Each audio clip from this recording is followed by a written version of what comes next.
I grew up in a small town nestled between thick forests and endless fields, a place where everyone knew each other and nothing much ever happened. Or so I thought. There was one house on the outskirts that always seemed out of place. It sat abandoned for as long as I could remember.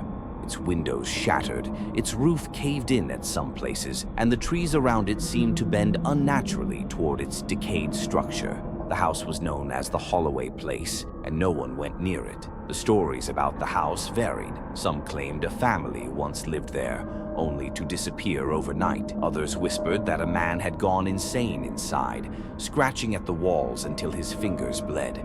But the most common tale was of the shadows, the ones that moved when no one was looking. As kids, we dared each other to get close, but none of us had the courage to step inside. My best friend Josh made it his mission to prove the stories were nothing more than myths. One night he showed up at my house with a flashlight and a smirk. "We're going in," he said. I should have said no.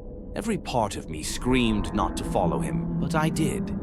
The Holloway Place loomed ahead as we approached. The air around it felt thick, heavy, like we were walking into something's open mouth. The front door was missing, leaving only a dark, yawning entrance. Josh went in first, his flashlight cutting through the blackness. I hesitated before stepping inside. The smell of mold and decay was overwhelming. The wooden floor groaned under our weight, and cobwebs clung to every corner. The house was silent, but something felt wrong. The air was too still, as if it were holding its breath. We moved through the first few rooms. An empty living room, a kitchen with rusted appliances, and a hallway leading to the stairs. That's when we heard it, a whisper. I froze. "Josh," I hissed. "Did you hear that?" He nodded, his face pale. The whisper came again, slithering through the air like a breath against my ear. It wasn't words, but something else. A sound that didn't belong to anything human. Josh shone his flashlight up the staircase. "Let's check upstairs." I wanted to run. Every instinct told me we weren't alone.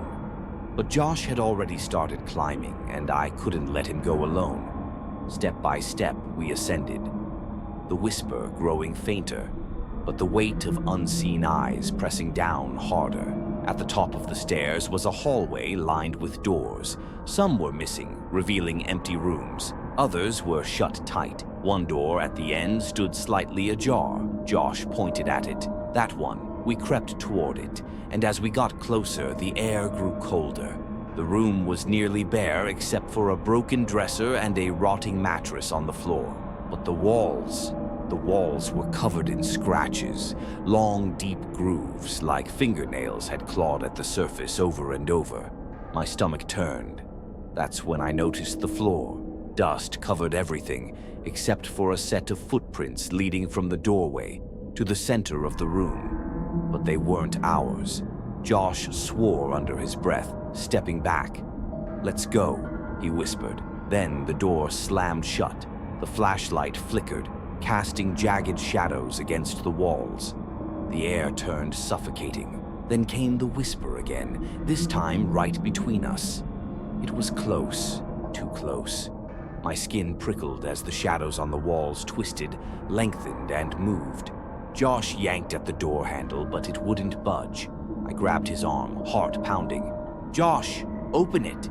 The shadows shifted, stretching toward us, their shapes writhing unnaturally. Then I saw them, eyes in the dark, empty and endless. A voice, hollow and distant, rasped, "You shouldn't have come." Darkness swallowed us whole. I don't remember what happened next. One moment we were trapped. The next we were outside, gasping for breath on the overgrown lawn. The house loomed behind us, silent and still.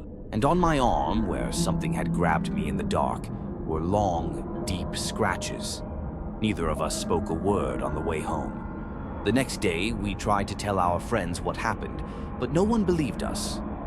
When we went back to prove it, the Holloway Place was gone. Not burned down, not collapsed, just gone.